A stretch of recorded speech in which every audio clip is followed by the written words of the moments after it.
chicle.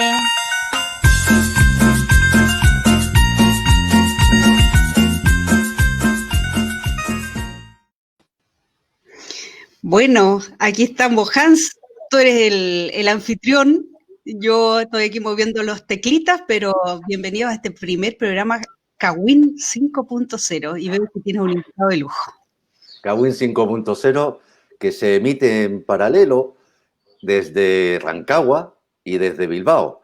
A ambos lados de la cordillera de los Andes iniciamos esta aventura. Nos apasiona la radio, la comunicación y seguro que lo vamos a pasar bien.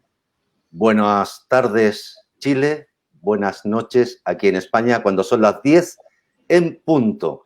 Y como ya hemos ido anunciando, nuestro padrino, nuestro primer invitado, quien nos va a padrinar, en este día, fíjese qué curioso, este es el Día Internacional de la Prevención de los Abusos en la Infancia. Pero también es el Día Mundial de la Filosofía.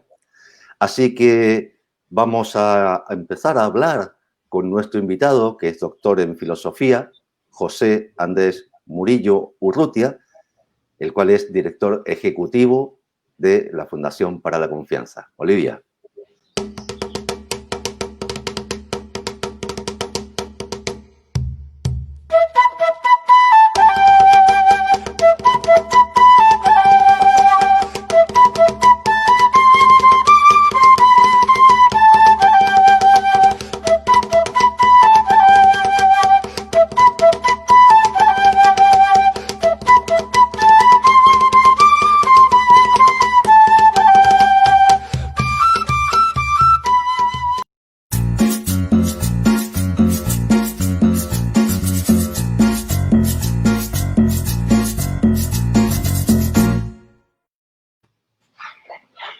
Hans. Pues me han pillado aquí dando teclados y teclados.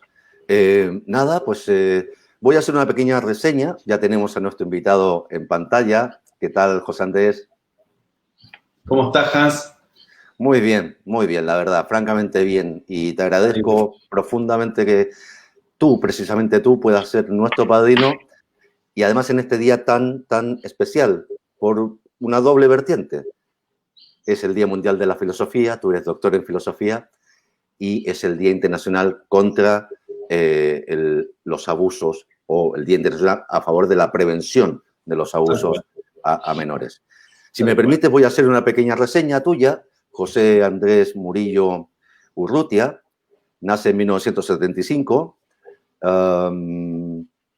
estudia en el Verbo Divino. Dicen de él sus amigos que fue un adolescente muy alegre y de intensa vida social. Sobre los 14 años dicen que una de sus pasiones era el golf.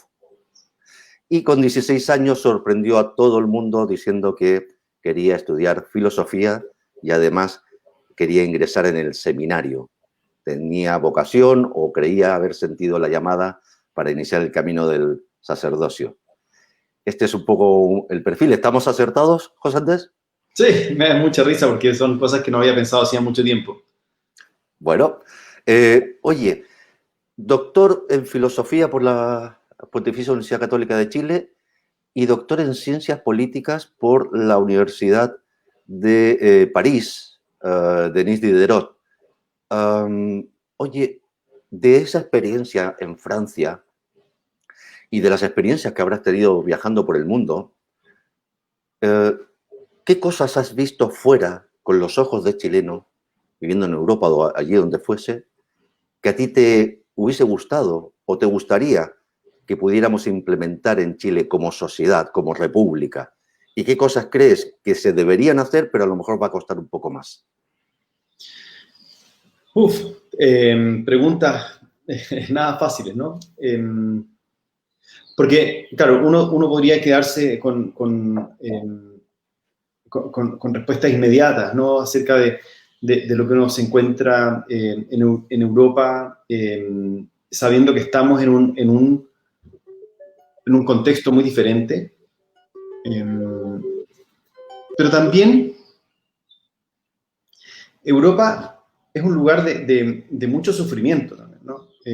No hay que olvidar que hace poco tiempo en Europa se vivió un quiebre profundo en la violencia, con las guerras mundiales, ¿no? Especialmente en la Segunda Guerra Mundial, que dejó a la humanidad al borde del precipicio, ¿no? De una destrucción masiva.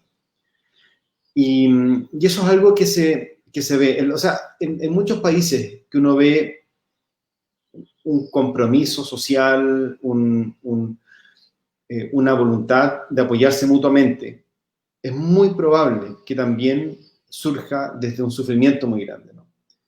Entonces, la pregunta es si nosotros en Chile, si bien también vivimos un quiebre institucional muy grande, no tuvimos la segunda Guerra Mundial, no la vivimos, ¿no? La vivimos desde muy lejos,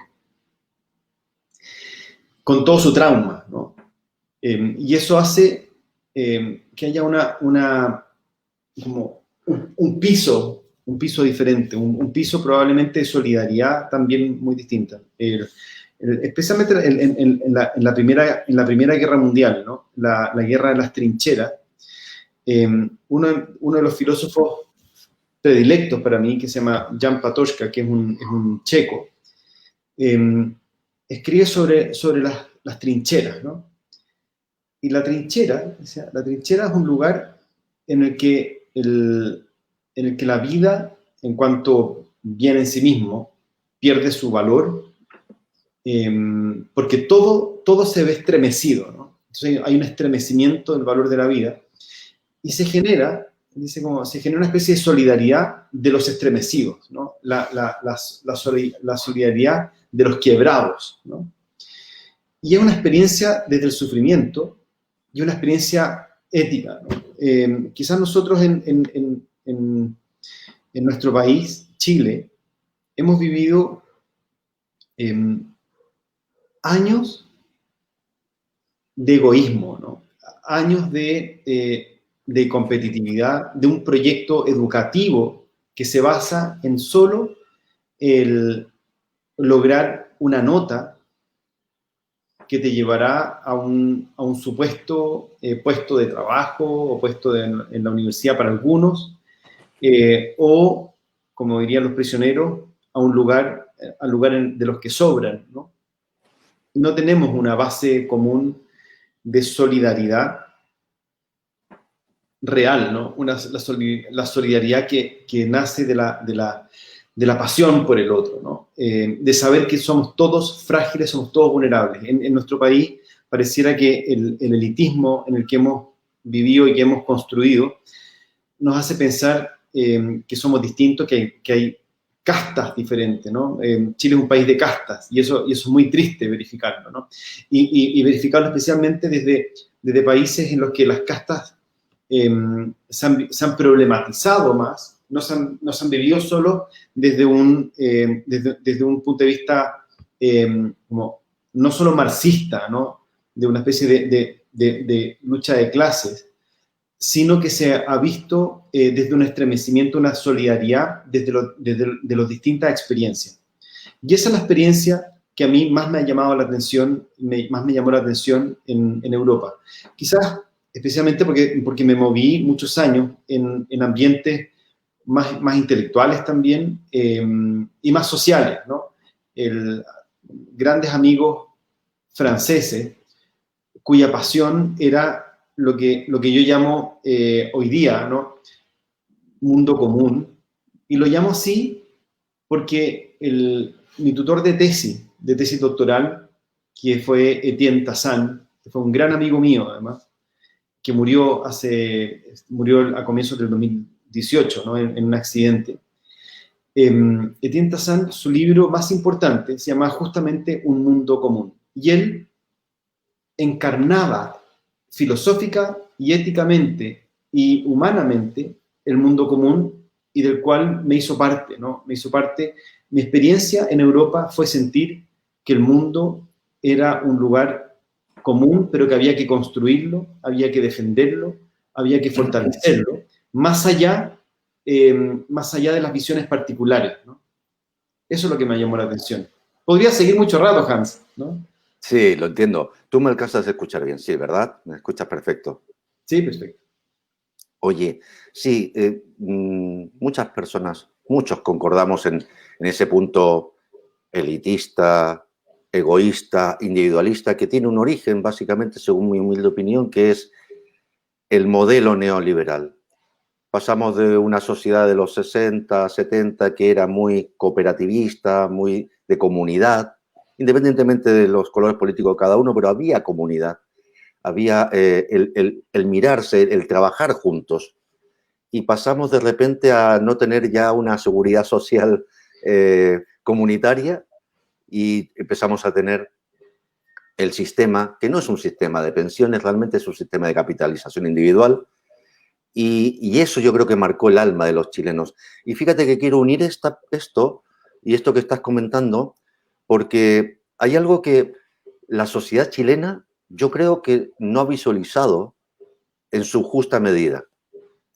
Creo que la sociedad chilena no ha visto lo que es la acción, reacción y consecuencia, como desde algo que es individual acaba afectando de una manera u otra a miles, millones de personas y además acaba facilitando de una manera indirecta lo que ha sido el estallido social. Y me refiero a vuestra lucha junto con James Hamilton y Juan Carlos Cruz en este proceso judicial por los abusos al interior de la Iglesia, de los cuales fuisteis sujetos de abuso, y cómo ese momento para Chile ha traído unas consecuencias increíbles. Antes de eso, la Iglesia Católica chilena, su jerarquía era la mediadora absoluta entre conflictos políticos.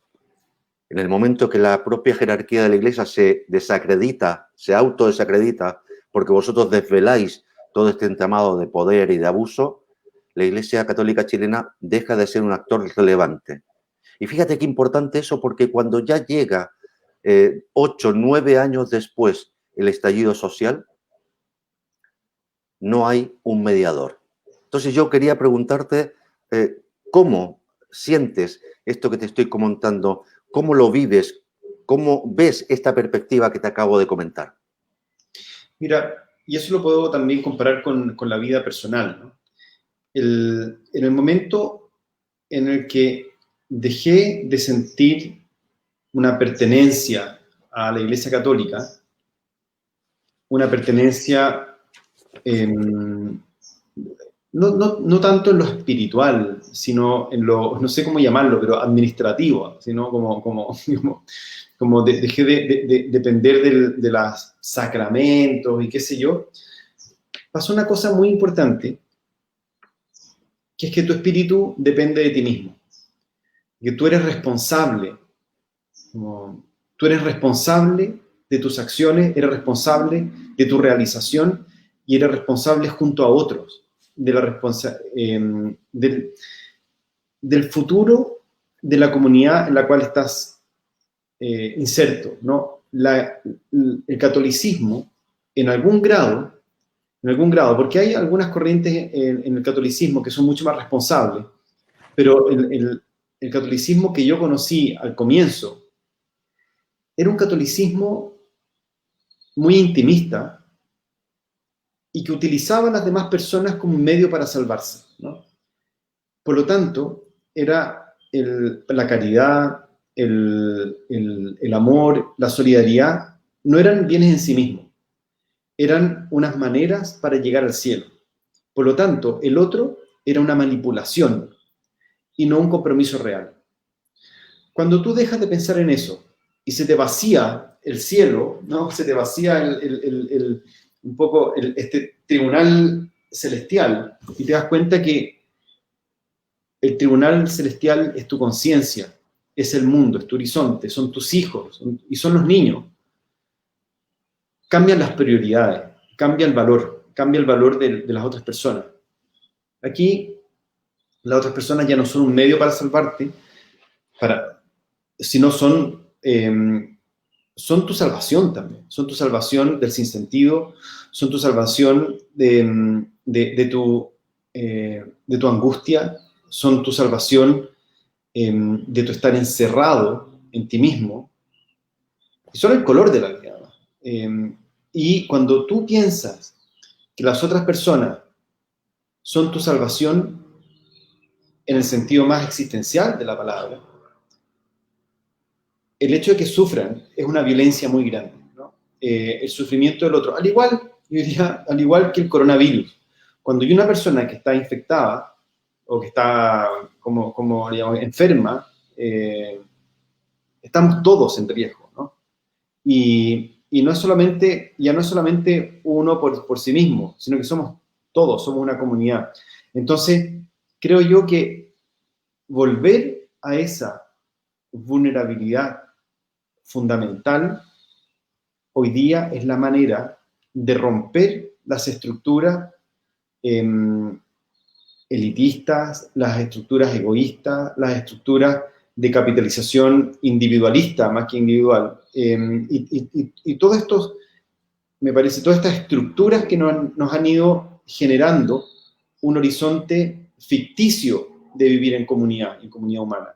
Y ahí surge probablemente la revuelta, de ahí surge el hastío, porque lo que se ha generado es un hastío muy profundo, un cabreamiento de un sistema que tiene techos y tiene paredes por todos lados y que no te permite trabajar en colaboración. Son las cosas que más se ven y se sufren cuando uno ve la niñez, la adolescencia en nuestro país, que por todos lados, sufre y tiene una expectativa traumática hacia adelante, ¿no? Aquellos prácticamente 10.000 niños, niñas y adolescentes que están en residencia, en el sistema proteccional del Sename o del nuevo servicio, como sea, que al final es parecido, porque también se basa en la competencia de unos con otros para ser licitados y no cambia el sistema profundamente. Lo que vemos es un país que está traumatizando, ¿no? A los niños que más debiera cuidar, lo está traumatizando, lo está dañando. No siempre, nosotros hemos trabajado con muchas residencias y organizaciones que trabajan muy bien, ¿no? Pero el sistema no está hecho para proteger. Y no estoy... Perdona, José. Lo último. Sí. Si bien me estoy yendo hacia la infancia probablemente es el centro neurálgico de una sociedad. Dime cómo tratas a los niños en una comunidad y te voy a decir cómo es esa comunidad. Sí, mira, me estás recordando la frase del poeta Rainer Maria Rilke, que decía, la patria es la infancia del hombre. O sea, la infancia del hombre es su patria, es donde está anclado su historia. Todo sucede en la infancia. Vosotros en Fundación para la Confianza lo sabéis por los estudios amplios que habéis hecho, aquel estudio fantástico y esas charlas fantásticas que soléis hacer, eventos adversos de la infancia, etc. Quería enlazar un poco con la infancia porque luego iremos a lo que es Fundación para la Confianza. Mira, mi primer recuerdo de infancia es con 3, 4 años. Yo estaba estudiando la pre-básica en la escuela número 3, la escuela alemana número 3 de Valparaíso. Y recuerdo que en un momento, no sé por qué, me veo tomando una micro, que yo sabía que iba a mi casa, yo vivía en el Cerro San Roque, y me veo yendo solo, y luego de ahí mis recuerdos vuelven con alguien que me lleva, y yo a la distancia veo a mi madre que está desconsolada, absolutamente en pánico, porque no sabía dónde estaba su hijo de 4 años. Mi madre trabajaba en el Hospital Enrique de Formes, lo que hoy es ahora el sitio donde ahora está construido el Parlamento. Ese es mi primer recuerdo de infancia. ¿Cuál es tu primer recuerdo de infancia? Los primeros, los que te vienen así. Mira, mis primeros recuerdos de infancia son en el campo, ¿no? Mi mamá creció en el campo, íbamos al campo siempre. Ana María. Ana María, sí. Ana María. Sí, mi mamá nació y creció en el campo. Íbamos al campo con mis hermanos, mis primos, y había una sensación de libertad tan grande, ¿no? Como salíamos a pescar, a caminar, y probablemente una de mis primeras recuerdos son inventando anzuelos para ir a pescar con un alambrito, ¿no? y era esa libertad y probablemente una especie de comunión con la naturaleza, ¿no? Era muy importante. Para mí esos son mis primeros recuerdos, ¿no? Y extrañar a mis padres cuando dejaban ahí y ellos se iban y yo los extrañaba mucho, ¿no? Dejaban con el resto de los primos y tíos y tías, pero yo los extrañaba mucho. Y en ese paso vayamos avanzando un poco en tu historia, porque es curioso, eres el director de la Fundación para la Confianza. Realmente fuiste el primero que hizo una denuncia, el primero de los tres, entre Juan Carlos Cruz, James Hamilton y tú. Fuiste tú el primero que hizo una denuncia en el año 2003.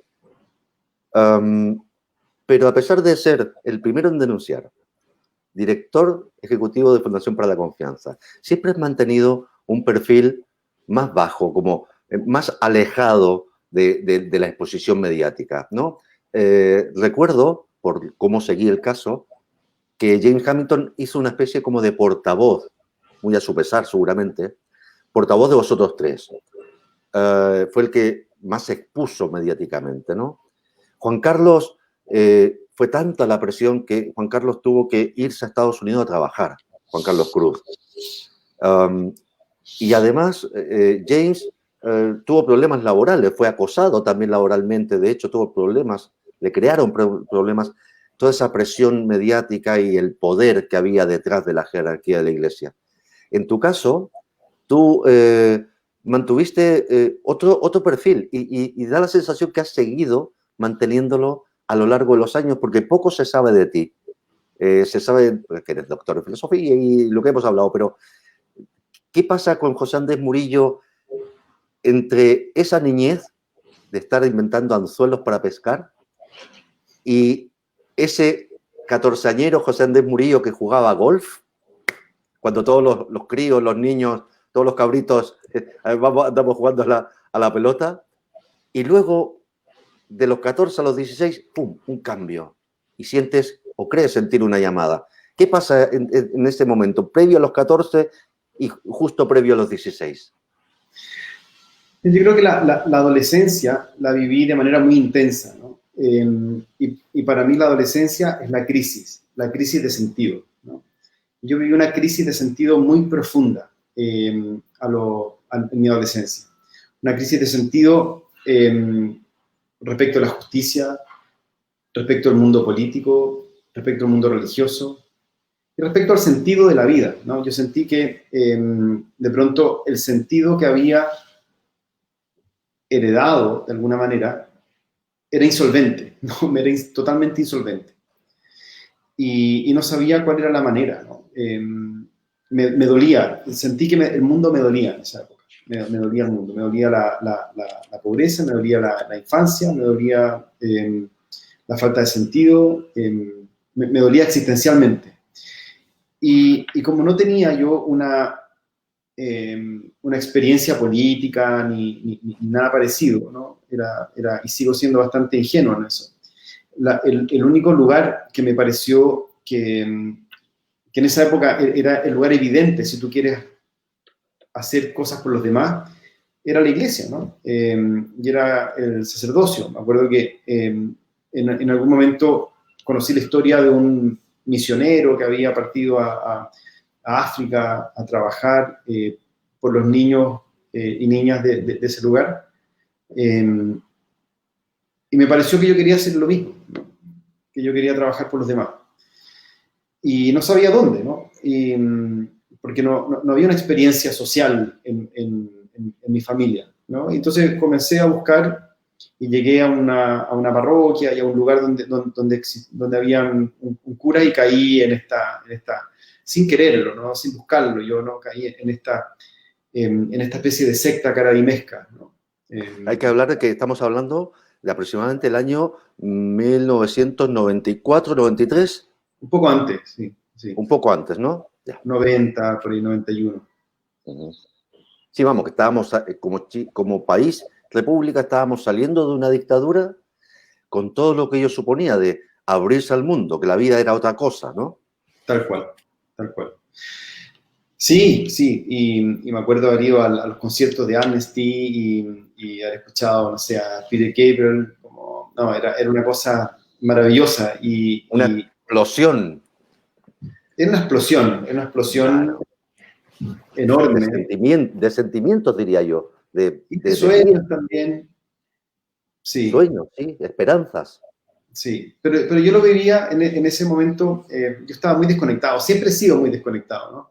Entonces, lo que vivía eran experiencia y la necesidad de hacer algo, ¿no? De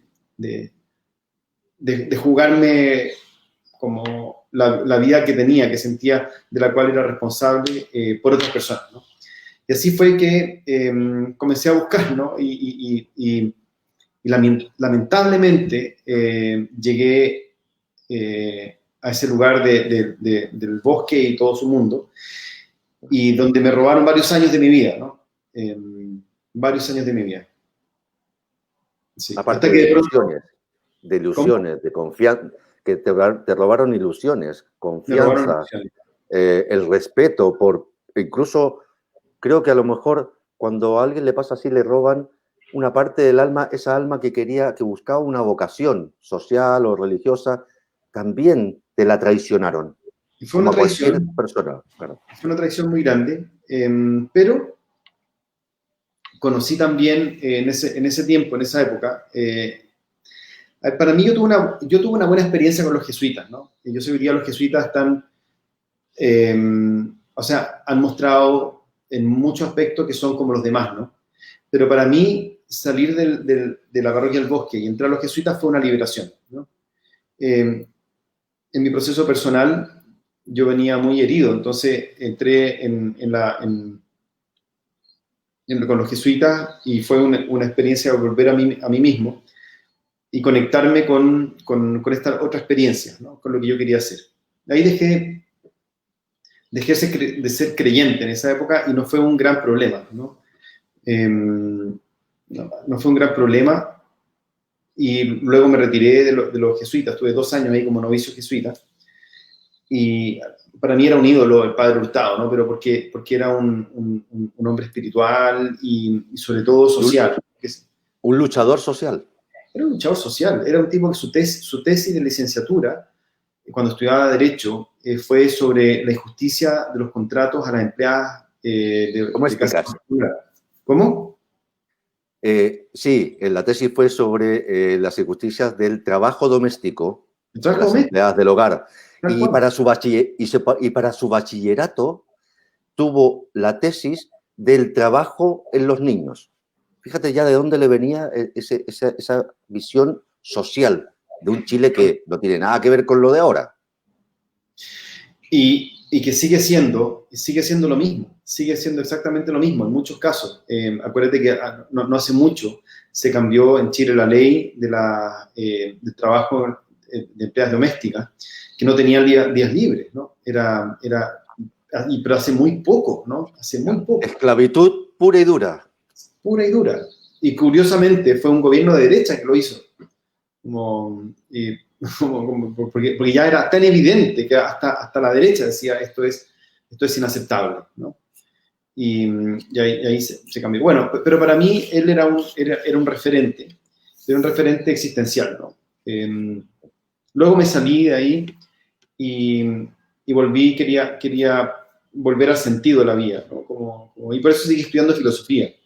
Y hoy, José Andrés, a mí no me gustan las caricaturas ni las definiciones, pero si tuvieras que contarle a alguien cuál es tu visión, ¿es una visión religiosa, es espiritual, es filosófica, agnóstica? ¿Cuál es tu postura frente a la espiritualidad, por ejemplo? Mira, no te digo como doctor en filosofía, sino que como ciudadano, José Andrés Murillo. Sí. Mira, yo soy profundamente espiritual, y no creo en un Dios. Que es perfectamente compatible, aunque muchos sigan diciendo que no. Sí. Soy profundamente espiritual, creo y siento la espiritualidad todo, en todo, en la música, en el arte, en la naturaleza, en la solidaridad, en el amor, en la amistad, en la infancia, en la vejez, en la estética, ¿no?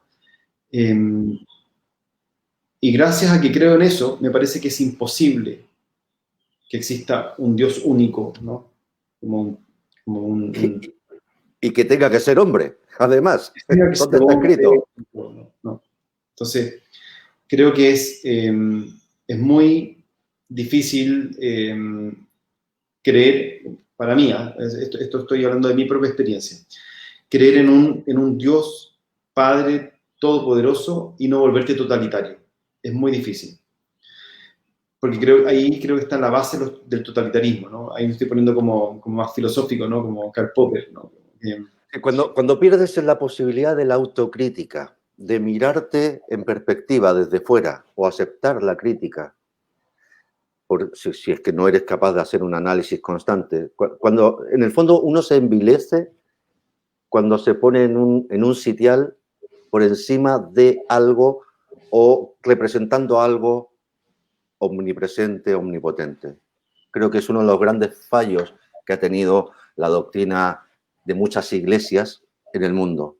Totalmente. Eso y plantearlo en blancos y negros. O eres creyente o eres impío. ¿Te salvas o te vas a los infiernos? Ese código binario hoy, a todos niveles, creo yo, ya no sirve. La gente, las que hemos visto que ha llevado el estallido social y las protestas, que son 2 generaciones anteriores a la mía, que no cargan ni con la mochila de la dictadura, ni con la mochila o las culpas de la transición. Esas generaciones no ven el mundo en código binario, o sea, en sistema binario, blanco-negro, izquierda-derecha. Arriba, abajo, lo ven horizontal, lo ven comunitario. Y ahí, desde luego, este nuevo paradigma, como ha funcionado las iglesias que en el mundo hay, tienen poco que hacer, ¿no? Creo que tienen, al contrario, creo que tienen mucho que hacer y es reinventarse. Yo creo que la iglesia tiene que reinventarse. Es que es una gran labor la que les queda por delante. Sí, y tienen que expulsar de su paradigma al Dios unitario platónico, ¿no? Yo creo que tenemos que comenzar, volver al politeísmo, probablemente, y al animismo, y darnos cuenta de que hay muchos dioses, hay muchas formas de ver la divinidad y la espiritualidad. Y bueno, la primera diosa del ser humano hace 30.000, 40.000 años era una mujer personificada en la tierra. Gea. La mujer que da la vida. Tal cual. Claro, y ya luego con los concilios, y bueno, no nos vamos a meter en profundidades, pero llegó un momento en el cual se dijo, no, mira, esto no puede seguir siendo así, Dios único, monoteísta, ahí por el año 300, y se tomaron una serie de decisiones que estuvieron muy bien, tal vez, para los primeros 1000 años, pero después de 2000 años, como tú dices, la Iglesia tiene que reinventarse, refundarse, ahora que está tan de moda la expresión, la Iglesia tiene que resurgir de sus cenizas que quiere aportar algo. Si no quiere aportar nada y fenecer por implosión, se quedará tal cual como está. Y yo creo que hay gente, leí no hace mucho un texto de un teólogo chileno, muy amigo mío, además, Pedro Pablo Achondo, que es una iglesia híbrida, ¿no? y que él está pensando desde un paradigma absolutamente no hegemónico de la fe, ¿no? Donde caben todos. No hiperdogmático. No, totalmente no dogmático. Entonces, horizontal, sí. Sí, y múltiple, ¿no? Múltiple. Como pensamos, y yo creo que tenemos que volver a algo más así, incluso en las iglesias. Y en ese sentido, yo no soy y nunca he sido un enemigo de las religiones, ¿no? Yo soy tremendamente respetuoso de las creencias de las personas, ¿no? Evidentemente me me he topado en el camino con muchas personas que tienen posturas más radicales respecto de la religión o de la iglesia, que también respeto, ¿no? Pero que también nos ha causado algunos problemas porque mi lucha incluye que haya religiones, ¿no? Y no las excluye por principio, ¿no? De la misma manera que en el estallido social se debe incluir a partidos tradicionales refundados, pero también permitir que haya una horizontalidad con los movimientos y partidos emergentes. Entiendo perfectamente, creo yo, son tiempos de horizontalidad. O sea, ahora, yo creo que la función de líderes sociales o comunicacionales o políticos, nuevos o antiguos, es ser muy transparente y además, y no volver a engañar a la gente. ¿A qué voy? Vivimos un cambio de paradigma global que nos está afectando antes incluso de la pandemia. Hay que recordar que había un movimiento feminista internacional, está el movimiento para salvar el cambio climático o combatir el cambio climático. Es decir, ya esos dos movimientos son súper potentes. Mujer, cambio climático. Luego está la cuarta o quinta revolución industrial, que es la inteligencia artificial, etcétera, etcétera. Y entre medio nos viene esta pandemia. O sea, hay un cambio de paradigma. Ahora, yo creo que todos tenemos que coincidir en que hay que decirle a la gente que tal vez o no piensa o mucho, o no analiza o no profundiza, que todo cambio de paradigma es un proceso. Los procesos personales de reparación, los procesos grupales de cohesión, los procesos como el estallido social, no terminan cuando hay una nueva constitución, cuando hay un nuevo presidente. Es mucho más allá, incluso va más allá del propio individuo. Existe la colaboración, pero en el camino para lograr los objetivos de cualquier proceso va a haber crisis, incertidumbres, va a haber momentos en los cuales no saber qué hacer y reconducirse, pero hay que reconducirse entre todos, con ayuda de todos y para todos, ¿no? Un poco esa es la idea, ¿no? Sí, y es fácil caer en respuestas técnicas, en reacciones y propuestas como conocidas y antiguas, que ya, si bien ya nos sirven a nosotros que vivimos pegados en un paradigma y queremos la respuesta del mismo paradigma que queremos cambiar. Entonces no funciona, ¿no? Y si queremos... y la primera manera, probablemente más clásica, de enfrentar equivocadamente un problema tan complejo y profundo como el que estamos sumidos, es querer eliminar a una gran parte de la población que no piensa como yo, ¿no? Excluir. Excluir, eliminar, matar, colgar en la plaza pública, guillotinar. Todas son soluciones que ya hemos visto otras veces, ¿no? Y que a lo único que nos conducen es al reinado, al gobierno del terror, tipo Robespierre, que no se hace cargo del cambio verdadero que nosotros necesitamos, sino que repite fórmulas y se vuelve tremendamente violenta, se vuelve aquello que combate, ¿no? Y es fácil volvernos en eso. Y yo no tengo la solución, ¿no? No tengo la solución porque muchos me dicen, yo soy un gran crítico de la violencia, ¿no? Soy un gran crítico de la violencia y al mismo tiempo sé que la violencia genera cambios, ¿no? Entonces, como yo digo, yo quiero cambios, pero no quiero violencia. ¿Es posible? La dicotomía.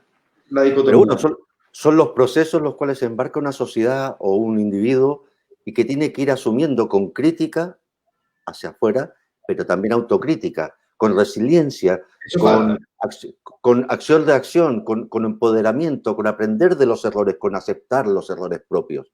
Nadie es perfecto, ni debe serlo.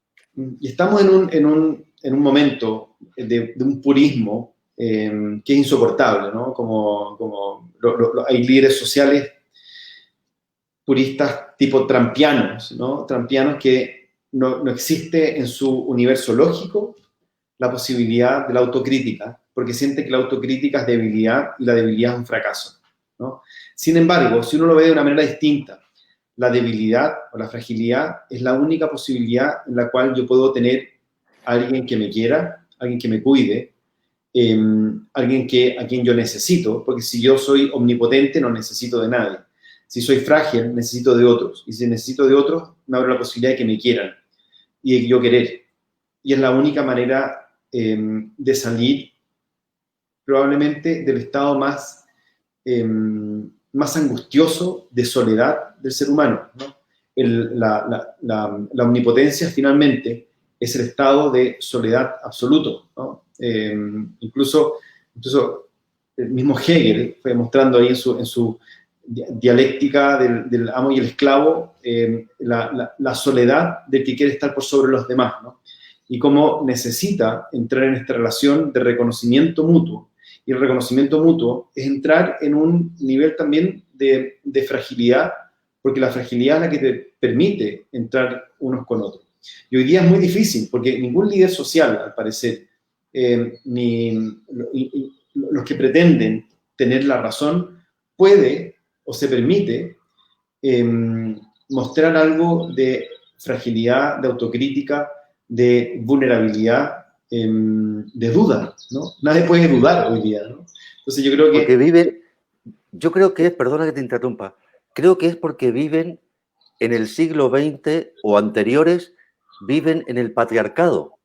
Si el patriarcado es tal, no solamente por un tema de poder, que también, el patriarcado es, digamos, la piedra angular, y si el patriarca, el líder, el hombre de la casa, mostraba debilidad, se lo comía la sociedad que le rodeaba. Pero eso era en el siglo XVI, en el siglo XVII, en el XVIII, en el XIX, si me apuras. Pero este cambio de paradigma nos viene trayendo esa armonización de lo femenino, de la ternura, del cariño, que cuando lo hablas con gente, mis hijos, una con 18, el otro con 15, y cuando lo hablas te das cuenta que ellos están en otra historia. Ellos entienden perfectamente que hay ciudadanos y amigos gays, transexuales, bisexuales, hay gente que le gusta una cosa, le gusta otra en materia de música, son muy receptivos, son horizontales, son colaborativos, hacen cuerpo. Para ellos es lo más normal del mundo tener un amigo que está en proceso de cambio de sexo, por ejemplo. Transición. Claro, y esa mirada no la puede tener un líder nacido a mediados del siglo XX, porque nació bajo el símbolo del patriarcado. Sí. Creo yo, vamos. O sea, es verdad que llevamos 100.000 años probablemente sobreviviendo gracias al patriarcado, de alguna manera, ¿no? Como buscando los riesgos y inventando los riesgos para poder sobrevivir. Pero hoy día esas mismas, no sé, herramientas que bien y mal hicieron sobrevivir como especie, en desmedro de otros probablemente, son las que nos pueden llevar hoy día a la destrucción como especie incluso, ¿no? Yo lo veo como de una manera de supervivencia. El patriarcado es el exterminio de la comunidad humana, ¿no? Porque hoy día, y situaciones como la pandemia y el cambio climático, nos dejan absolutamente en evidencia que ese individualismo solamente de explotación de la naturaleza, de explotación y de fantasía de desarrollo infinito, porque probablemente el patriarcado en su manera más originaria, Primitiva. sí, primitiva, es la explotación de la naturaleza, la transformación del mundo y la naturaleza en una estación de servicio, diría Heidegger, ¿no? Como en un pozo petrolero que podemos explotar y transformar y eliminar la naturaleza y transformarla solamente en un lugar de explotación de recursos y explotación de recursos, explotación. Que además la palabra lo dice, explotar, tal cual, consumir, destruir. sí. Al final, en eso se basa el patriarcado. Quiero llevarte ahora, porque creo muy interesante sería que nos hablaras de cómo surge la idea de la Fundación para la Confianza, que nos hablaras qué hace Fundación para la Confianza, en qué proyectos o en qué línea quiere ir hacia el futuro y, a tu criterio, qué le falta a la Fundación para la Confianza para poder seguir avanzando y aportando un capital más potente, si cabe, de lo que ya está haciendo hoy en nuestro país. Mira, Fundación para la Confianza nace en un momento en el cual se explotan las acusaciones de abuso contra la Iglesia, contra instituciones, incluso contra la familia, ¿no? Y empieza a surgir una sospecha generalizada respecto de todo el mundo, ¿no? Como me acuerdo que me decían al comienzo, cuando hicimos la denuncia contra Caradima, no se puede confiar en nadie, todos los curas son pedófilos, todos los curas son abusadores sexuales, todos los choferes de transporte escolar son abusadores, todos los scouts son abusadores. Y decía, yo venía terminando mi tesis doctoral sobre la violencia de la razón securitaria y dije, yo no puedo ser cómplice de la destrucción de la confianza en una comunidad por los casos de abuso, ¿no? Dije, como la confianza es la energía básica fundamental que permite que haya comunidad humana.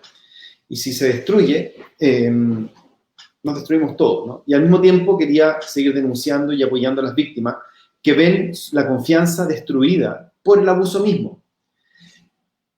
Entonces estaba en esa dicotomía cuando dije, tenemos que transformar, tenemos que buscar un concepto, construir un concepto de confianza que sea, en primer lugar, posible de reconstruir y segundo, sea un factor protector y no un factor de riesgo.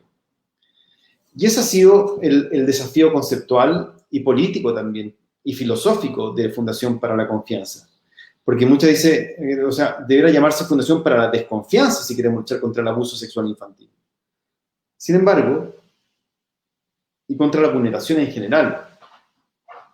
Sin embargo, si queremos realmente luchar contra el abuso, tenemos que fortalecer los lazos reales de la comunidad humana, del mundo común. Y eso se hace a través de la confianza. Pero ahí fue que le pusimos confianza lúcida, ¿no? Y no confianza ciega, no desconfianza generalizada, sino confianza lúcida, que es prender la luz. Dijimos, se prende la luz, hay luz, se puede ver. A veces uno ve cosas que no quiere, ve cosas muy feas, ve cosas muy violentas, pero en la oscuridad, todo es o peligroso o no se ve nada. Sin embargo, o secreto. O es secreto. Es silencio, secreto. Y todo es amenazante, ¿no? Cuando los niños chicos en la noche tienen miedo a la oscuridad y uno los invita a prender la luz, se les va el miedo también, porque se dan cuenta de que aquello que ellos creían que estaba ahí no estaba. Y si hay algo que hay que tenerle miedo, bueno, se ve y se enfrenta, ¿no? Pero en la oscuridad hay una especie de nebulosa indeterminada que no se puede distinguir, indeterminada absolutamente. En cambio, en la lucidez significa saber el riesgo y saber el cuidado y saber dónde se puede pedir ayuda.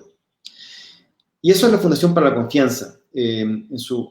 Y partimos primero hablando sobre el abuso sexual infantil, porque probablemente es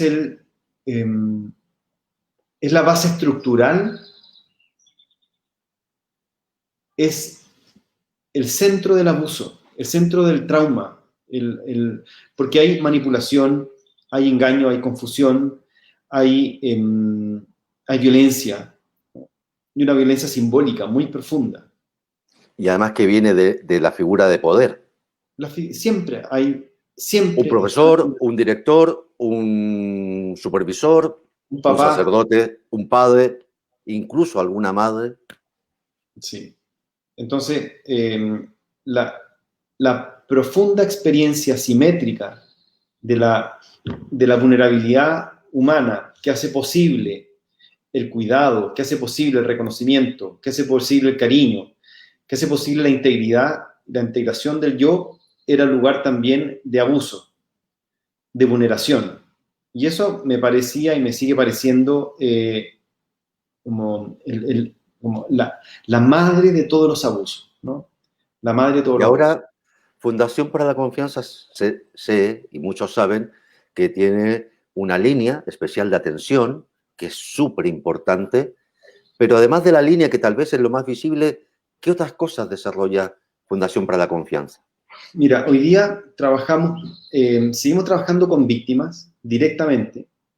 Recibimos entre 40 y 50 casos nuevos a la semana de personas que han sido víctimas de abuso sexual durante su infancia, para poder apoyarlas, acompañarlas, derivarlas, guiarlas, representarlas, ¿no?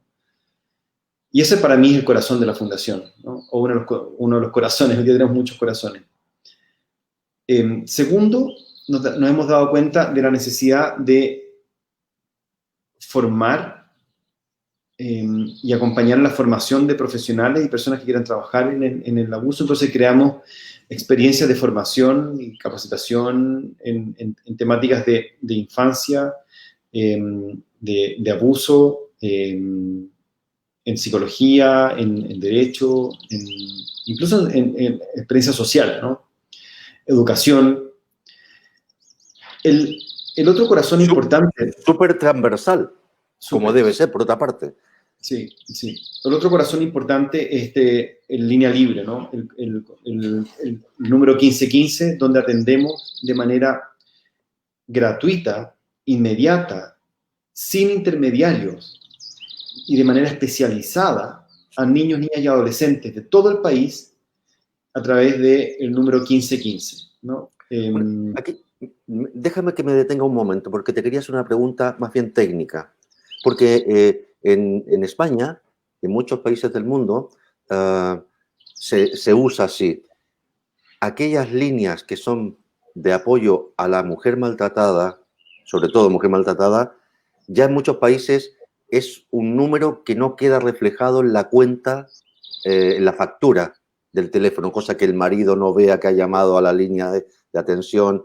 En el caso del 1515, el gobierno o la empresa de telecomunicaciones que provee, os da esa garantía de que si hay una llamada de un celular desde la 1515, el padre, la madre, el tutor de esa niña, niño o adolescente no va a poder ver en la factura que ha llamado al 1515 o no os dan esa posibilidad. Mira, estamos trabajando en eso. No sé si ya está vigente, ¿no? Habría que verlo, pero es una de los proyectos que hemos estado, por lo menos ahora es gratuito y es un número corto, ¿no? Es un número corto. Fácil de recordar. El 1515, es el 1515. Claro. Entonces, no estoy seguro si ya está funcionando la invisibilidad de eso, ¿no? Porque los niños sí tienen miedo de que se sepa, ¿no? En muchos casos.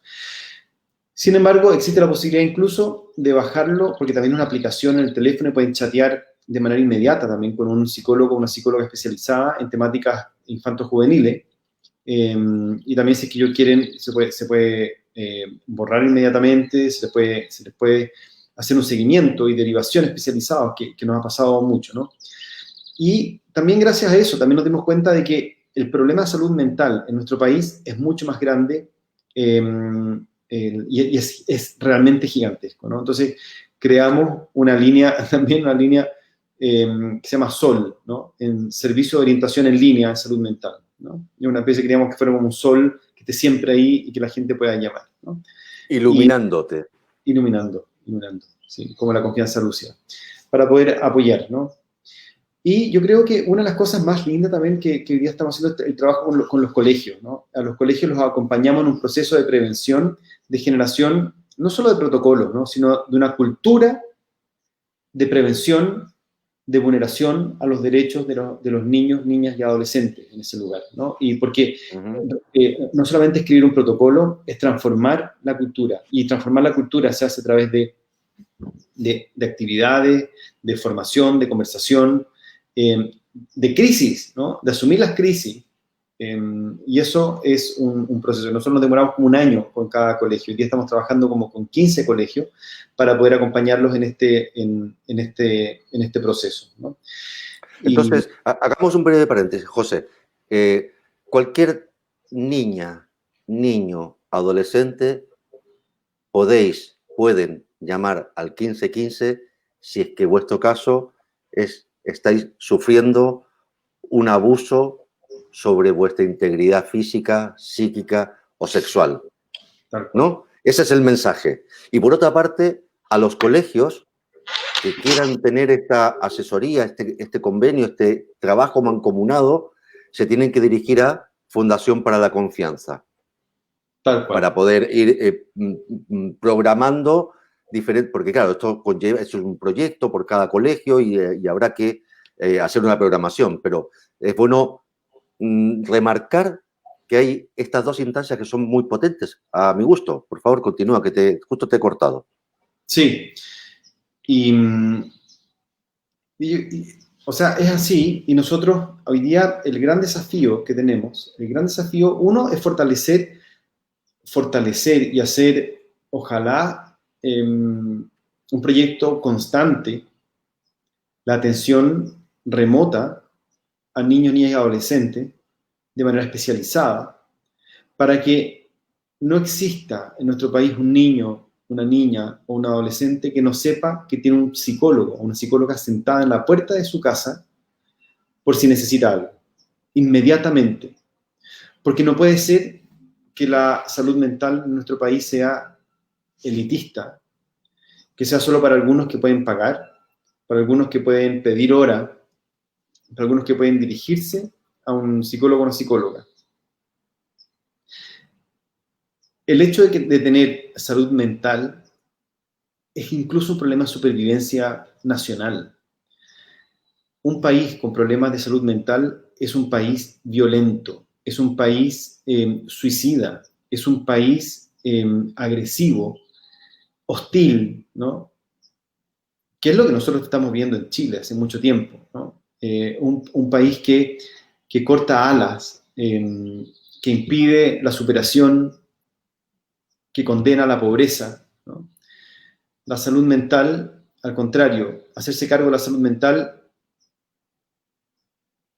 y superar situaciones traumáticas. Hoy día está estudiado de cuáles son los beneficios psicológicos, físicos, sociales, relacionales, laborales, económicos, ¿no? Yo creo que aquello que nosotros más castigamos en nuestro país, que es la salud mental, es la puerta de salida. La puerta de salida. Y yo no soy psicólogo, no soy psiquiatra, pero lo he visto, lo he sufrido, lo he buscado, ¿no? Lo he trabajado.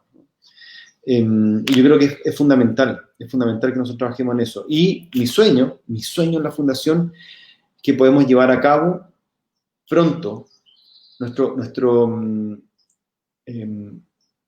centro de atención integral para víctimas de abuso sexual y violencia sexual.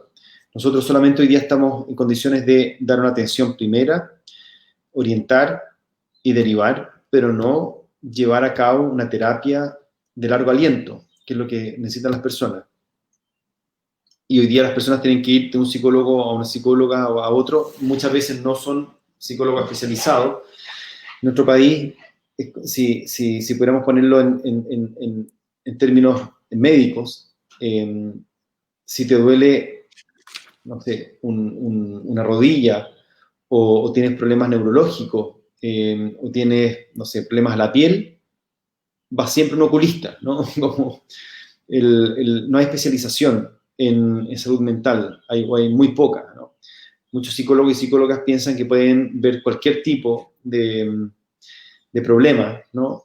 Y eso provoca además más problemas, ¿no? Nosotros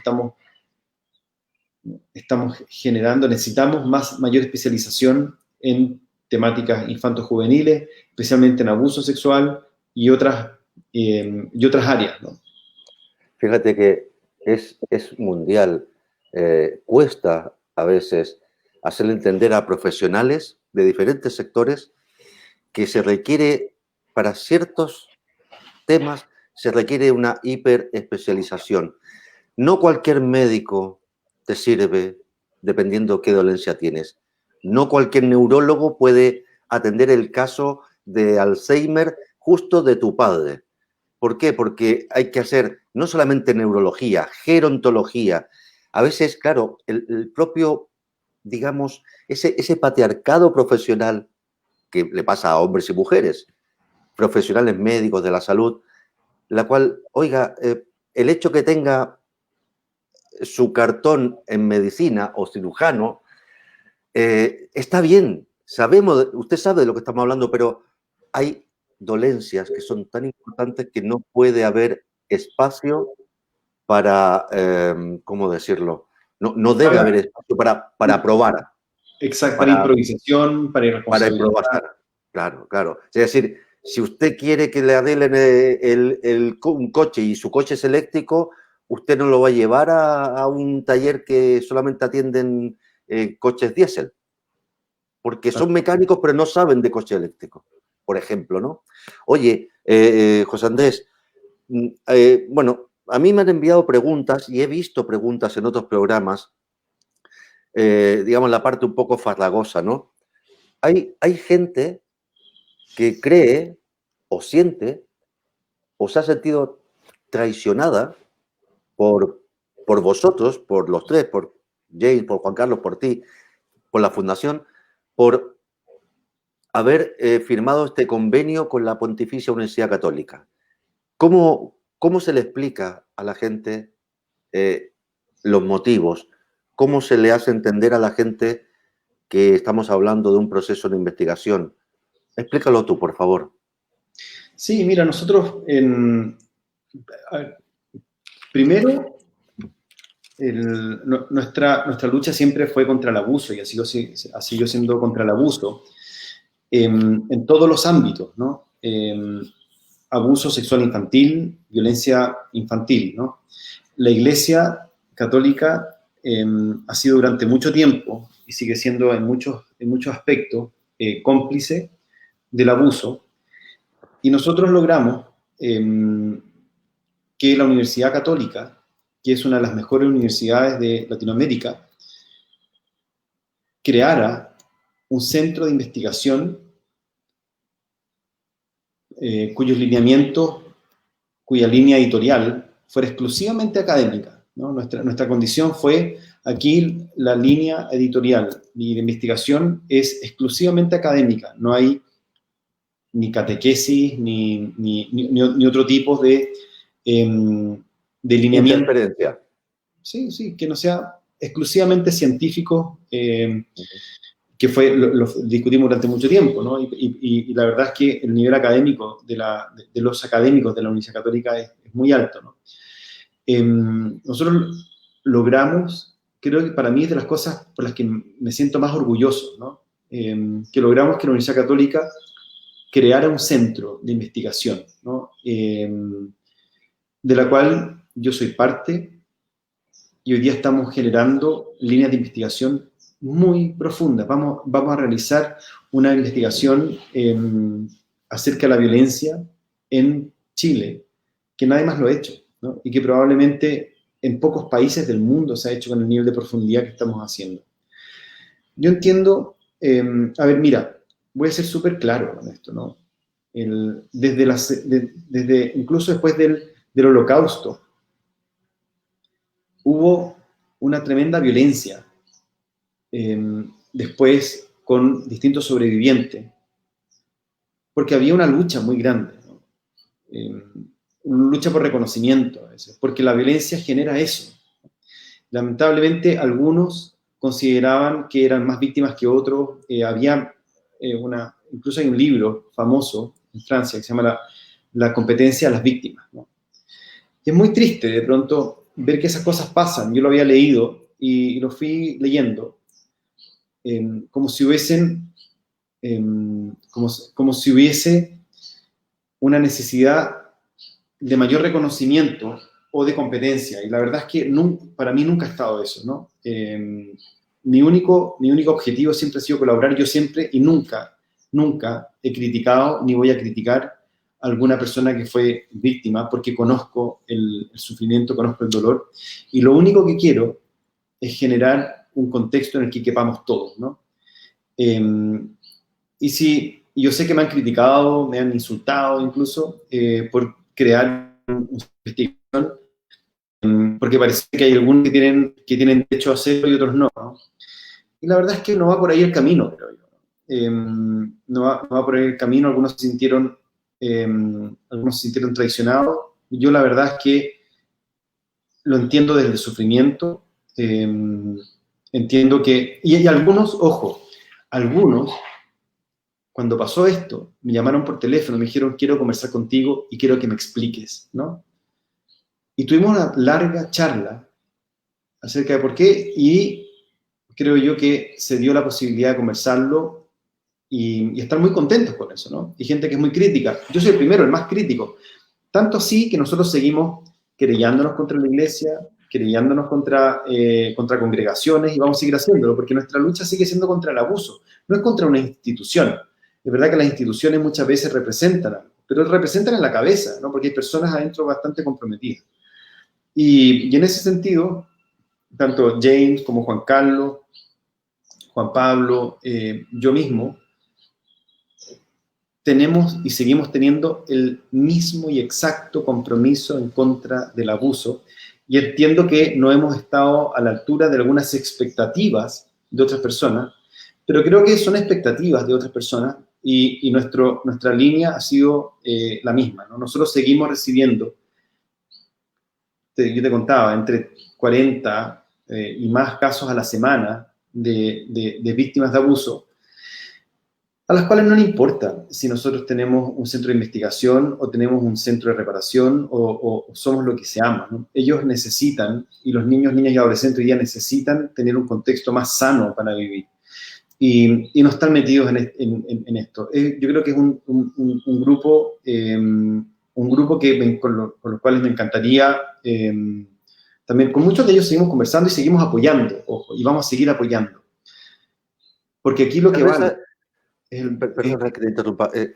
Tal vez lo que sucede aquí es un tema de concepto desde el yo. Quiero decir, como tú has dicho, se entiende el que otro se pueda sentir traicionado, que es muy diferente a que yo le he traicionado. Totalmente. Lo que tú has percibido de mí es que yo te he traicionado, pero vamos a hablar y te voy a explicar. Si además, si a pesar de ello, sigues creyendo que traicioné algo, primero dime que traicioné, porque sigo trabajando en lo mismo, sigo apoyando lo mismo. Lo único que las maneras de investigar o las maneras de llevar una fundación que he creado con otras personas, creemos colectivamente, colegiadamente, que es hacia aquí. Creemos, es como yo lo veo, José Andrés, creemos que después de hacer un análisis, lo mejor para quienes o hacia quienes va dirigido nuestros esfuerzos es crear estos convenios, es trabajar de esta manera, con esta institución, con esta otra. Si lo logras entender, estupendo. Si no, pues nada, los hechos demostrarán si estaba en la razón o estaba equivocado. Sí, y mira, y acá las puertas van a estar siempre abiertas al diálogo, a la crítica, a la discusión. Siempre, siempre. Y mi compromiso, además, es nunca entrar ni enganchar en la descalificación, porque la verdad es que no es mi estilo, ni es para lo que he creado la Fundación para la Confianza. Y incluso, como tú dices, si hay personas que siguen sintiendo que fueron traicionadas, yo los voy a seguir respetando, incluso en aquello que ellos sienten. Y no voy a entrar en una lucha ni en un descalificativo de ningún tipo, porque somos muy pocos trabajando en esto. Somos muy pocos trabajando en esto como para que además nos peleemos, ¿no? Entonces, creo que hay mucho camino. Entiendo que el trauma, para mí mismo, a veces me puede jugar malas pasadas, y lo ha hecho. Sin embargo, el motivo el moto, ¿no? Como dicen los gringos, ¿no? Nuestro ha sido generar espacios de confianza lúcida, con todos, respecto a todos. Nosotros no somos, desde el comienzo, cuando armamos la Fundación para la Confianza, dije, esto no es una asociación de víctimas, ¿no? Esto es una organización que quiere trabajar en contra del abuso sexual infantil, ¿no? Se fueron generando grupos de víctimas en distintos lados, yo los he apoyado a muchos y seguimos trabajando. Cada vez que llega un grupo de víctimas generamos grupos de ayuda mutua, que se llaman, y siguen trabajando. Pero nosotros en sí no somos un grupo. El ser víctima no nos identifica, lo que nos identifica es que queremos crear un mundo común donde no haya más víctimas. Eso es lo que nosotros queremos hacer. Claro, no es el ser, sino es el proceder.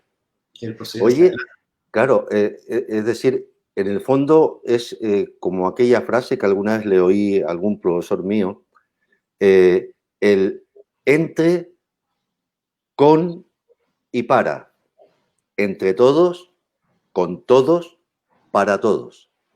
Tal cual, ¿no? Tal cual. Oye, nos movemos, perdona, sí, di, que te ibas a decir algo. Es fácil a veces reproducir dinámicas de exclusión y de abuso, a veces cuando uno quiere combatirlo, ¿no? Y en ese sentido uno tiene que ser tremendamente lúcido, ¿no? Y consciente y abrirse a la crítica. Yo generalmente estoy súper abierto a las críticas, las leo casi todas, no cuando son insultos, ¿no? Pero cuando hay, porque eso me ayuda a mejorar, ¿no? Nos ayuda a tener una mejor experiencia para nosotros como organización, como fundación, y nos ha permitido también probablemente llegar a muchas más personas. Acá la fundación está abierta y hemos trabajado con distintos políticos, no políticos, religiosos, no religiosos.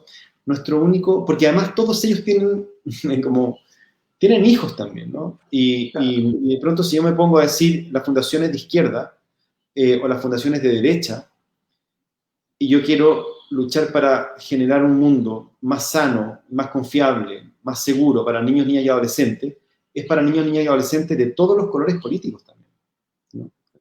Además que el patriarcado y el siglo XX miraba el mundo así, arriba, abajo, ¿no? Mucha gente luego quiere hacernos entender que el mundo a nivel político era derecha, izquierda. Lo que no entiende es que es un mundo dinámico, en movimiento, entre, para y con. Sí. Si no, no hay mundo que disfrutar. El horizonte es una construcción a partir de las distintas miradas, y miradas opuestas incluso. Sin miradas opuestas no hay horizonte común. Entonces, cuando yo veo a alguien que piensa totalmente distinto o opuesto a mí, es una oportunidad para ver mis puntos ciegos también. Sí, para ver dónde uno puede estar equivocado, porque uno no tiene que ser perfecto. Tú eres doctor en filosofía. ¿Significa eso que te las tienes que saber todas? ¿Que tienes que ser capo en todo? No, eres doctor en filosofía. Perdona cómo lo voy a decir, pero eres un simple doctor en filosofía. Si se puede ser simple.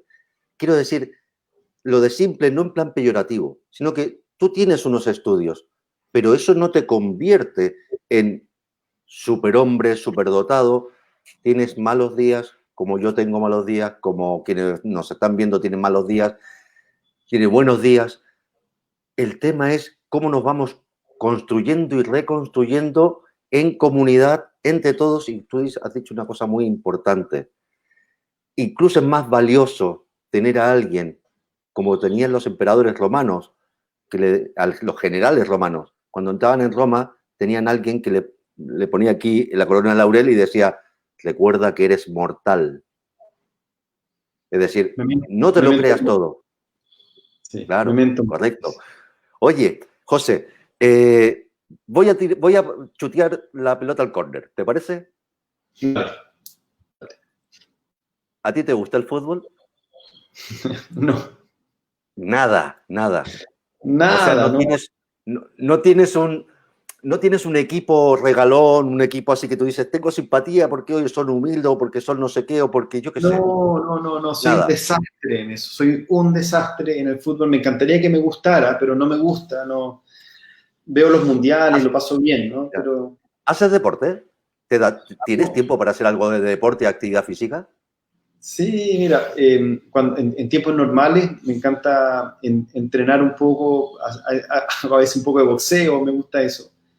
Me gusta andar en bicicleta, ¿no? Me muevo en bicicleta, ese es mi deporte, es mi medio de transporte, ¿no? Sí. No, te decía si te gustaba el fútbol, que no te tiene por qué buscar, además. Sí, no, es que es lógico, o sea, si me vienes a decir y me dices, mira, me gusta el curling, pues genial, perfecto. Si la pregunta que te hacía realmente era para entrar en otra área, ¿no? Sí. El No, problema porque es vas... que, sí, el Sí, problema es que dime. hay mucha gente que le gusta el fútbol y que vive pensando en el fútbol y claro, yo me siento un poco, y siempre me pasó, medio excluido, ¿no? Mi colegio era un lugar especialmente futbolero, ¿no? Y claro, No, habíamos un grupo que... y con 14 años jugando al golf, tú eras un bicho raro, José. Sí. O sea, asúmelo. O sea, Claro. todos tenemos nuestro momento de ser el bicho raro porque no vamos con la corriente. Y eso, al final, bueno, hay gente que le hunde, a otra gente le es importante. No, yo me refería si te gustaba algún equipo de fútbol. Yo, por ejemplo, soy de la U, soy azul. Pero convencido, o sea, las lloré todas cuando bajamos, yo estaba en Chile todavía cuando bajamos con Pellegrini, las lloré todas, pero seguí siendo de la U. Y de hecho, mira, pañuelo azul, bueno, me falta aquí el escudo, el chuncho. Hablando de azul, tú tienes un libro que algo tiene que ver con ese color. Cuéntanos un poco. Azul, que escribimos con Marcela Paz Peña, ¿no? Isonauta. Es un librito, es un álbum ilustrado, ¿no? Es un libro ilustrado que habla sobre el abuso sexual infantil sin hablar del abuso, ¿no? Es un niño que va en bicicleta, que cae o lo hacen caer, y nadie le cree que se cayó en bicicleta, ¿no? Entonces hablaba como del absurdo que es que no te crean con algo, ¿no?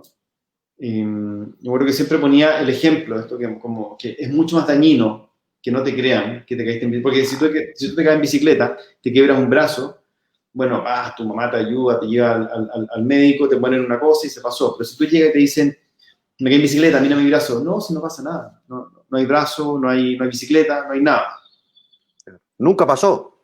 Nunca pasó. Es Claro. en lo Y que no te quejes porque no pasó nunca. Son cosas que están en tu mente. Tal cual. Y un niño que tiene respeto por sus padres, empieza a creerle más a sus padres que a sí mismo. Entonces empieza a creerle más a esa voz que a su propia experiencia. Confianza ciega. Confianza ciega y empieza a generar probablemente una experiencia de autodesprecio que es esquizofrenizante, ¿no? Entonces, aquello que podría haber sido una experiencia traumática, pero que se puede superar, comienza a ser una especie de experiencia traumática crónica, ¿no? Por el no ser creíble. Así es. Oye, nos deben quedar, no sé, pues unos 10, 15 minutos. Cuando estabas hablando del padre Hurtado, te tengo que hacer una confesión y tengo que ser transparente. Yo también tuve una pseudo llamada. Yo hice un preseminario, tenía 15 años, con jesuitas. Yo me eduqué en jesuitas en la básica, en la Escuela Pedro de Valdivia, que está ahí en la Avenida Argentina, en Valparaíso. Y creí que tenía vocación. Y al igual que tú, me di cuenta, por dos motivos, que lo que yo realmente buscaba era un camino social, de pastor, pero no desde el púlpito, sino desde abajo, desde las bases, ayudar también, un poco lo que te pasaba a ti, ¿no? La pobreza, recuerdo cuando estaba luego en los Salesianos, después de un 19 de mayo, de estar tocando con la banda, Eso era una cosa buena que tenían los salesianos también. Nosotros terminábamos el desfile y nos íbamos tal cual como estábamos, sin los instrumentos, claro, y nos íbamos a un hogar de acogida de niños que quedaba cerca de la Avenida Argentina. Y te puedo describir, tengo patente, como con 15 años, después de toda una jornada de estar con niños de 6, 8 años, se me colgó un crío, me abrazaba y me decía, tío, lléveme con usted y me voy a portar bien. Y yo, un crío de 15 años, que para él era como, no sé, un posible hermano mayor, su salvación, no, es que no lo sé.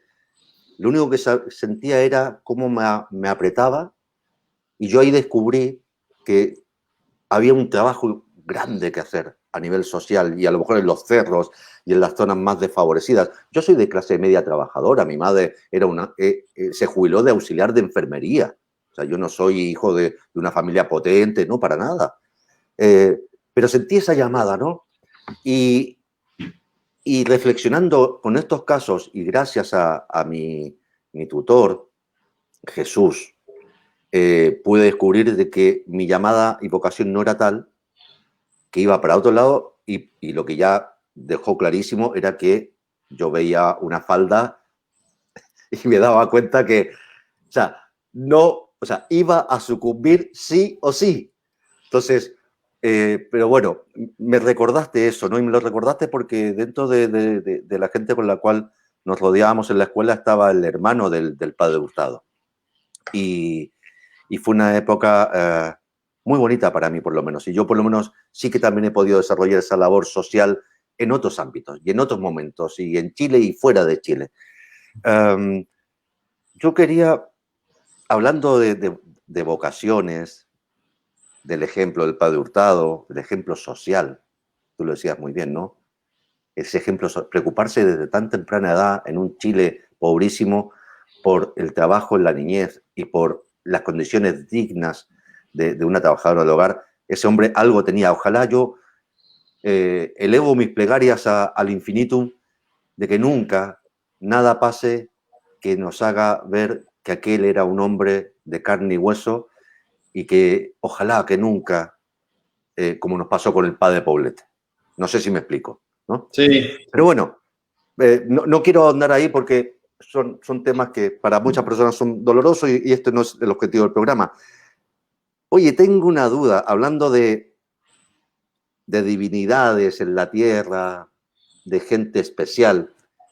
¿Cómo es eso de estar sentado en una mesa, mirar para el lado y ver al Papa Francisco comiendo una ensalada? Delirante, totalmente delirante. Cuéntanos. Sí, fue una experiencia surrealista, la verdad, totalmente surrealista. Porque además fue todo muy rápido, ¿no? Fue muy rápido. Nosotros pasamos de ser los enemigos de la iglesia, enemigos acérrimos de la iglesia. Yo sentía que nos veían así, a que el Papa nos llama por teléfono y nos invita a su casa una semana a pasar con él y conversar y poder hablar las cosas de frente y decirnos cosas que no siempre son buenas, no evitan ningún tema, ¿no? Pues, perdona, recordemos que el Papa en su visita a Chile, muy mal asesorado y engañado por la jerarquía católica chilena, llegó a decir frente a una cámara de televisión que eso eran temas de zurdos. Sí, sí, y eran calumnias y qué sé yo. Sí, claro. Sí. O sea, pasaste de ser la reencarnación de Luzbel, Samael y todas las personalidades del maligno, a estar comiendo una ensalada al lado del cardenal Bergoglio. Sí, sí. Bueno, sí, eso fue delirante, por un lado, fue surrealista, pero al mismo tiempo fue una sensación de humanidad muy grande también, ¿no? Como me acuerdo haberlo visto al Papa, con su traje blanco, que era medio traslúcido, abajo se veía una chaqueta, era todo, de pronto es como conocer las trampas palinas, ¿no? Unos bototos medio gastados, qué sé yo, y un tipo por lo menos hasta donde yo vi, ¿no? Era un tipo conflictuado, ¿no? No era un tipo que tenía las respuestas, ¿no? Yo no fui a un oráculo, ¿no? Fui a sentarme y a conversar con una persona que al menos en ese momento tenía dudas, el Papa tenía dudas, tenía conflictos, pedía consejos, ¿no?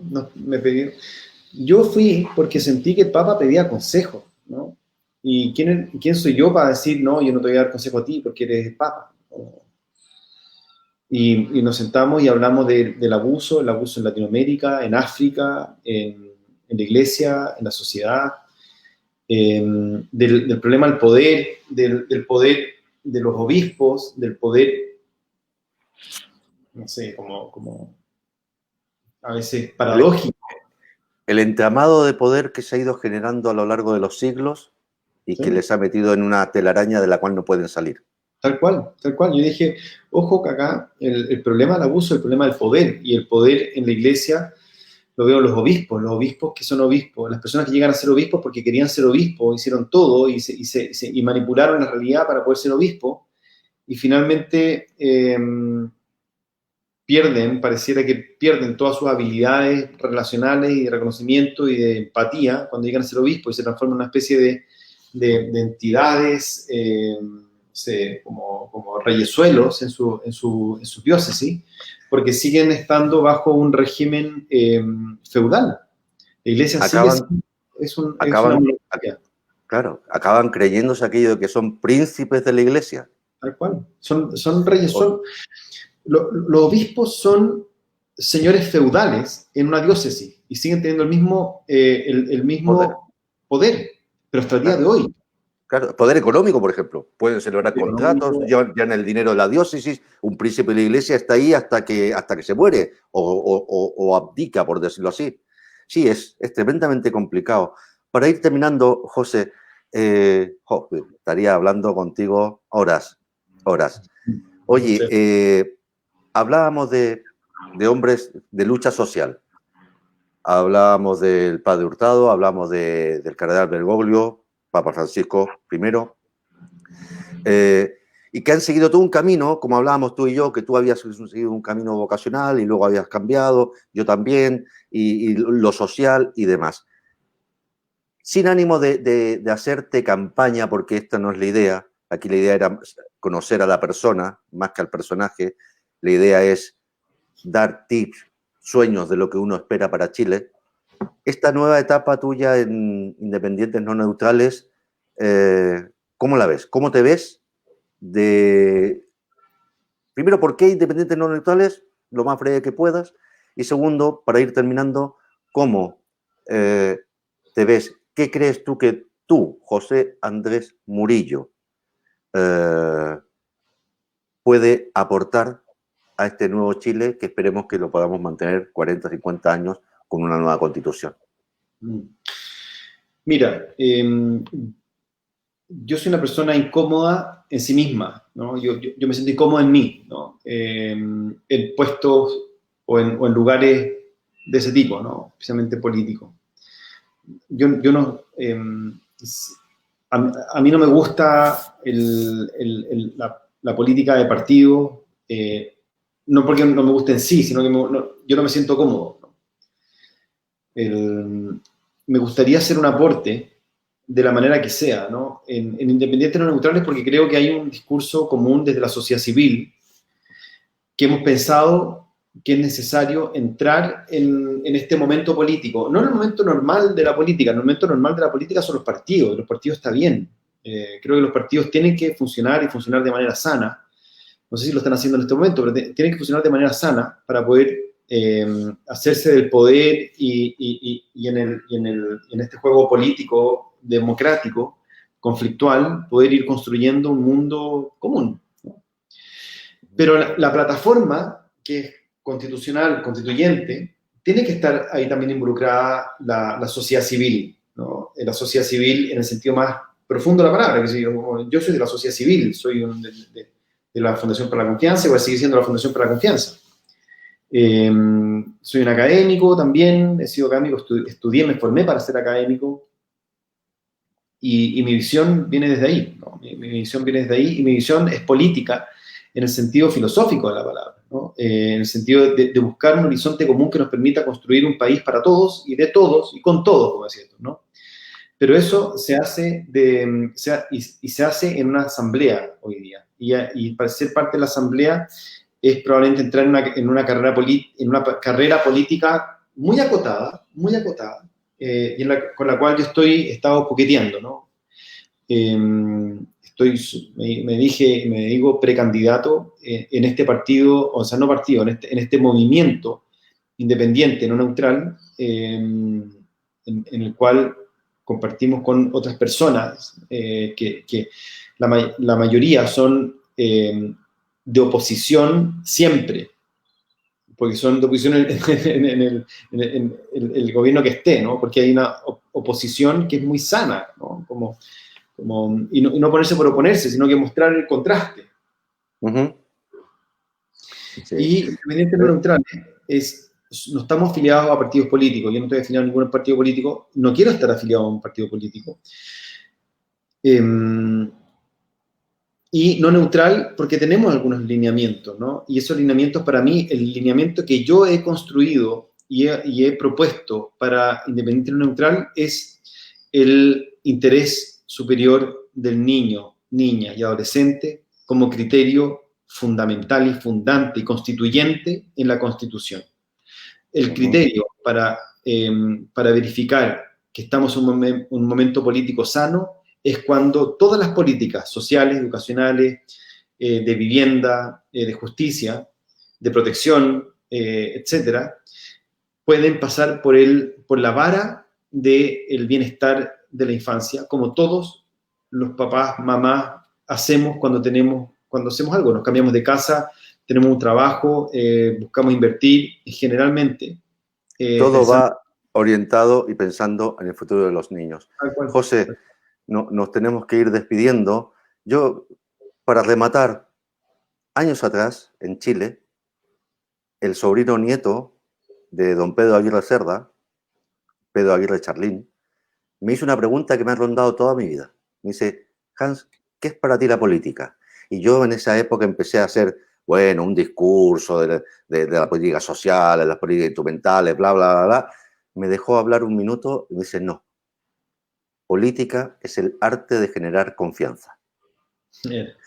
Con la confianza que nos has dado, José Andrés, nuestro padrino, te queremos agradecer infinito y te queremos dar y entregar toda la suerte del mundo, porque la suerte tuya, si llegas a ser constituyente, será la suerte de todos, y si no eres constituyente, la suerte tuya será la suerte de miles, miles y millones de niños, niñas y adolescentes y las generaciones de niños, niñas y adolescentes que están por llegar. José Andrés Murillo, ha sido un placer y muchas gracias por esta hora y media de grata conversación.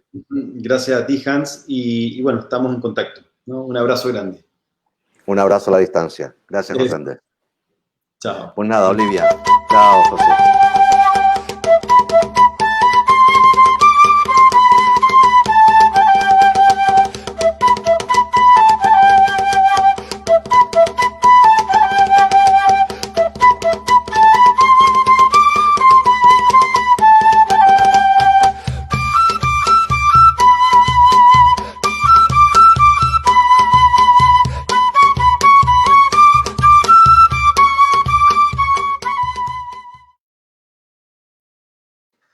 Pues nada, eso ha sido esta entrevista, este Kawin. Olvidé comentaros que si se llama Kawin 5.0 es porque en Mapudungun Kawin significa encuentro. Era el momento de los mapuches al finalizar el día para contarse cosas. Y ese es el espíritu de Kawin 5.0. Y quería ver si aparece nuestra amiga Olivia. Olivia, ¿estás ahí? Y así, bueno, por lo menos despedimos el programa que se nos ha ido alargando en esta conversación porque ha sido tremendamente grata. No sé si Olivia nos estás escuchando, cariño, Olivia. Ahora ¿No? entro. Sí. Ahora pues entro. Nada. Oye, se nos pasó el tiempo porque José Andrés es para hablar 4 horas y te quedas, bueno, todavía con falta de... Tú nos dirás, tú eres la directora del programa, cariño. No, lo que pasa es que él es un entrevistado muy profundo que vive una crisis muy grande y que le deja una gran enseñanza y creo que amerita conversaciones largas. Él, yo creo que está hecho para eso y yo creo que va a ser una gran soporte para esta nueva generación, ¿no? Para el cambio que se viene. Yo creo que él también es el símbolo del quiebre de la Iglesia Católica en Chile, de lo que se veía y de la realidad que era. Así que, lógicamente, él es el antes y el después del catolicismo en Chile, de todas maneras. Sí, así también lo creo yo. Olivia, nos hemos quedado prácticamente casi sin tiempo. Teníamos otros temas para comentar, de emprendedores, etcétera. En tus manos, lo podemos dejar para la próxima semana y damos un pequeño adelanto y ya nos vamos a Fundido a Negro, como tú quieras.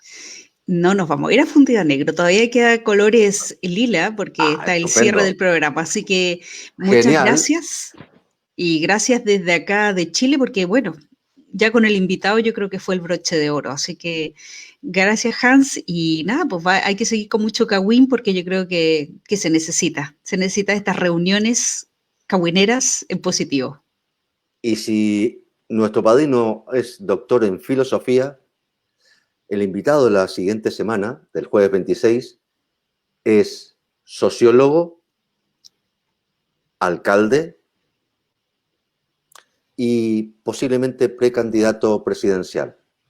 Pero voy a dejar el Kawin hasta ahí. Vaya usted pensando quién puede ser nuestro invitado en Kawin 5.0 para la próxima semana. Muchas gracias, buenos días, buenas tardes, buenas noches, sean felices.